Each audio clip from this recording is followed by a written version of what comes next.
बालू के काले कारोबार पर सरकार का अब तक का सबसे बड़ा एक्शन प्लान। और इस बार निशाने पर सिर्फ माफिया नहीं बल्कि सिस्टम के वो लोग भी हैं जो यूनिफॉर्म पहनकर सरकारी कुर्सियों पर बैठकर इस गंदे खेल को बचाते आए थे।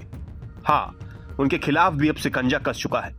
मुख्यमंत्री सह खान एवं भूतत्व मंत्री विजय कुमार सिन्हा ने साफ कहा है, अगर किसी पुलिस वाले, किसी अंचल कर्मी या किसी सरकारी अफसर ने बालू के अवैध खनन या ट्रांसपोर्ट में मदद की तो उसके खिलाफ तुरंत कठोरतम कार्रवाई होगी।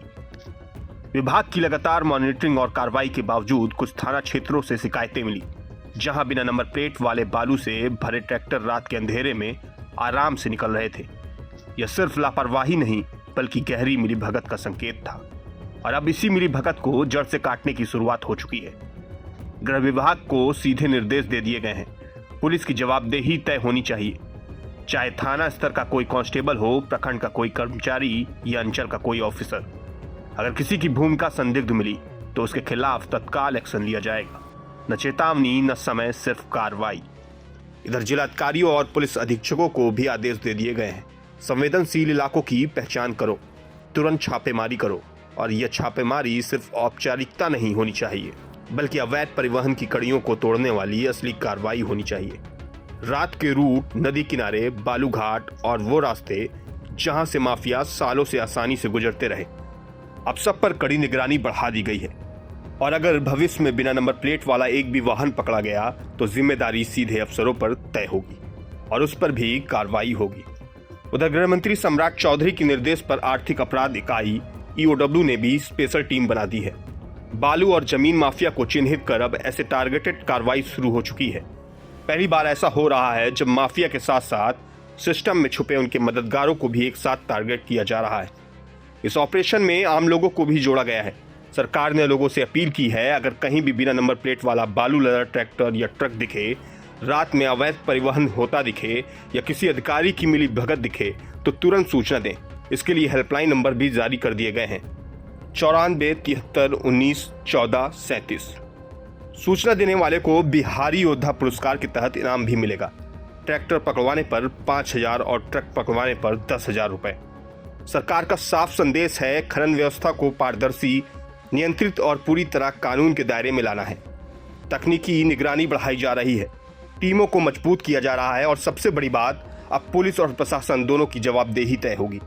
अवैध बालू खनन जिसने नदियों को खोखला किया, अपराध को बढ़ावा दिया और माफियाओं को ताकत दी, अब उस पूरे नेटवर्क पर शिकंजा कसा जा रहा है। यह ऑपरेशन सिर्फ बालू माफिया के खिलाफ नहीं बल्कि उन गद्दारों के खिलाफ भी है जो वर्दी में रहकर इस खेल को बचाते थे।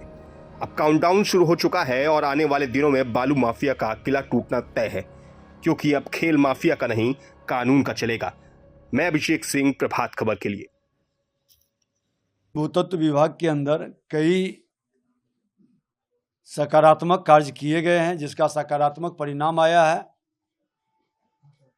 बिहार के अंदर जो बालू माफिया का शोर था वो घटा है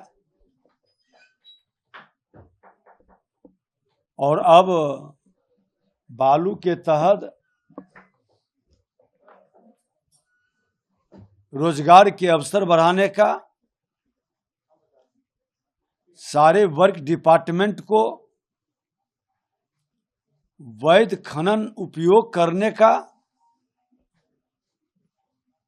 और उसके अंदर व्याप्त अराजकता के वातावरण हटाने के लिए और सकारात्मक पहल किए जाएंगे। बालू माफिया हो या दारू माफिया हो, इस दोनों में अवैध कमाई करने वाले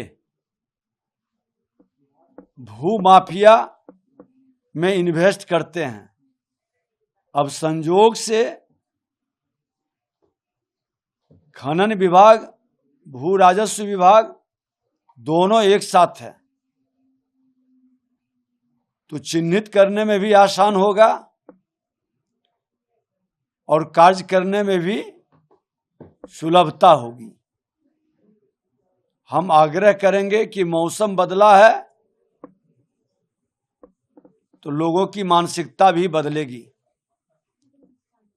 बिहार सुशासन से समृद्धि की ओर बढ़ेगा। ये डबल इंजन की सरकार का संकल्प है। देश के प्रधानमंत्री नरेंद्र मोदी जी, बिहार के मुख्यमंत्री नीतीश कुमार जी दोनों बेहतर करना चाहते हैं, समृद्ध बिहार बनाना चाहते हैं।